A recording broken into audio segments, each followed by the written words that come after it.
Bismillahirrahmanirrahim. Arkadaşlar hepiniz hoş geldiniz.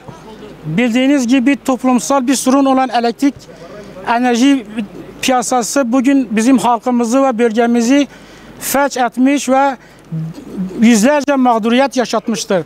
Bununla ilgili burada basın açıklaması yapmak için toplanmış bulunuyoruz.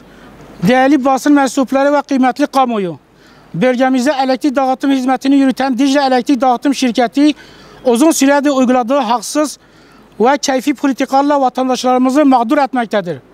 Son 2 aydır kesilen fahiş elektrik faturaları halkımızı adeta cezalandırma niyeti taşımakta ve toplum vicdanını derinden yaralamaktadır. Devlet yetkililerinin sessizliği ise halkımızın yaşadığı mağduriyeti daha da arttırmaktadır. Bizler Dicle Elektriğin bu zorba ve hukuk dışı uygulamalarına karşı halkımızın yanında olduğumuzu belirtir, aşağıdaki usulsüzlükleri kamuoyuyla paylaşma gereğini duyuyoruz. Fahiş faturalar ve kaçak elektrik cezaları. Son 2 ayda kesilen faturalar 8.000 TL'den başlayıp 30.000 TL'ye kadar çıkmışlar. İşsizliğin ve ekonomik zorlukların en yoğun yaşandığı bölgemizde bu tutarlar halkımız için ödenemez boyuttadır. Özellikle sıcaklık rekorlarının kırıldığı bölgemizde yaz aylarında klima kullanımı zorunluluk haline getirmiş, bu da faturaların daha da yükselmesine neden olmuştur. Son kaynak tedarik tüketicisi limitinin 100.000'den 5.000'e düşürülmesiyle devlet desteği ortadan kalkmış ve halkımız ağır yük altında bırakılmıştır. Tüm bunlar yetmiyormuş gibi tüketicilere masa başında kesilen fahiş kaçak elektrik cezaları işi çığırından çıkarmış ve halkımızı bezdirmiştir. Daha geçen ay usulsüz bir şekilde Çiftlik Köyü, Buğdaylı Köyü, Ilıcalar Köyü masa başında yazılan kaçak elektrik cezaları milyonlarca lirayı bulmuştur. Köy ve şehir merkezinde bulunan tüketiciler bu şekilde hukuki dayanağı olmayan kaçak elektrik cezaları ve fahiş elektrik faturalarıyla büyük mağduriyetler yaşamaktadır. Silopi'de yatırım bahanesiyle dışarıdaki panolara çıkarılıp takılan sayaçlar başka illerde kullanılmış bakım ve testten geçirildiği iddia edilen ve yatırım firmasının kendisine ait olan eski sayaçlardır.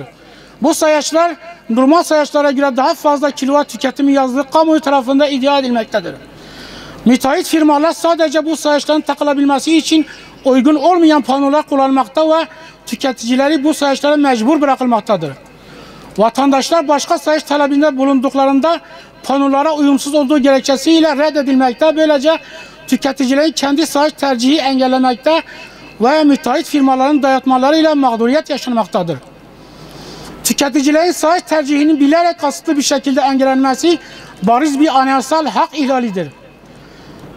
Yatırım firmasının bu usulsüzlüğüne ise idareciler ne yazık ki sessiz kalmakta ve bundan dolayı da halk mağdur olmaktadır. Yatırım kapsamında kurulan trafolar düşük kapasiteli hesaplanmış, sık sık arıza vermekte ve elektrik kesintileri yol açmaktadır.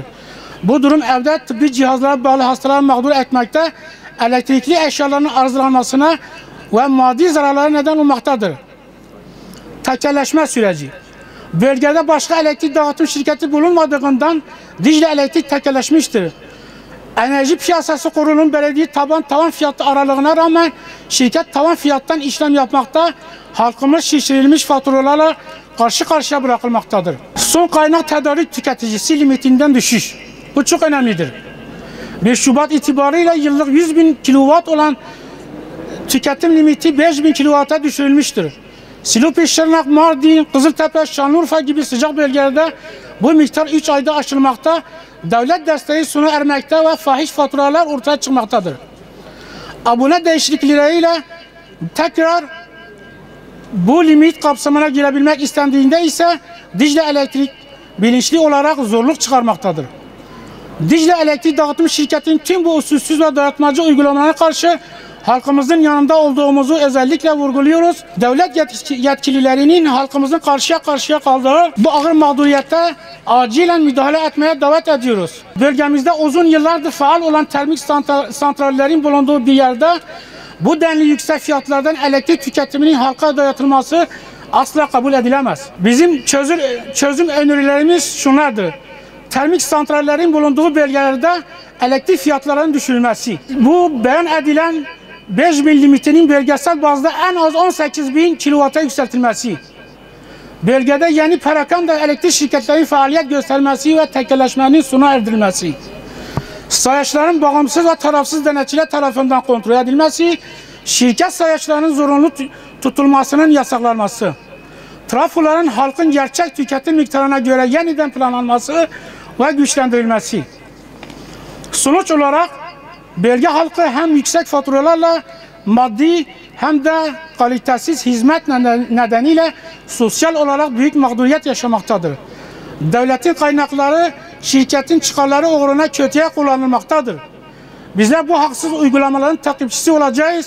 Kamuoyunun da haklı mücadelemizde yanımızda olacağına inanıyor. Devlet yetkililerini acilen göreve davet ediyoruz. DEDAŞ'ın tüm bu hukuksuz eylemlerine karşı mağdur olan her aileye gereken hukuki desteği de ayrıca vereceğimizi, bu konuda hukuk bürolarımızın halkımızın hizmetine açık olduğunu bildiriyoruz. Kamuoyuna saygıyla duyurulur. Hepinize teşekkür ediyorum. Silopi dışında bulunan il ve ilçelerde de, beldelerde de bu DEDAŞ'ın yapmış olduğu yüksek faturalar ve belirlemiş olduğu kota gerçekten insanları zor durumda bırakmakta. Bu kota bir ailenin sadece klimasına yetiyor ki Türkiye rekorunu kıran bir ilçede yaşıyoruz, sıcaklık derecesinden tabii. Ve bu memlekette yaşayan binlerce çiftçimiz var. Binlerce çiftçi artık arazisini sulayamaz hale geldi. Çünkü artık aldıkları desteklemeye bile DEDAŞ'ın avukatları haciz koyuyor.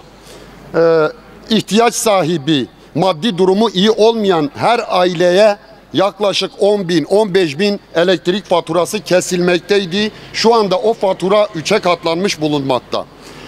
Bu halk sadece şunu istiyor.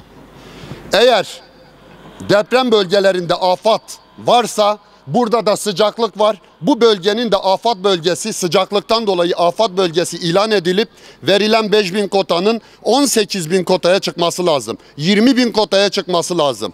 Çiftçiler mağdur edilmesin. Haksız yere yazılan elektrik kaçak bedelleri bu halka dayatılmasın. Bu halk şu anda %90'ı elektrik sayacı ya direğin üstünde ya da panonun içerisinde.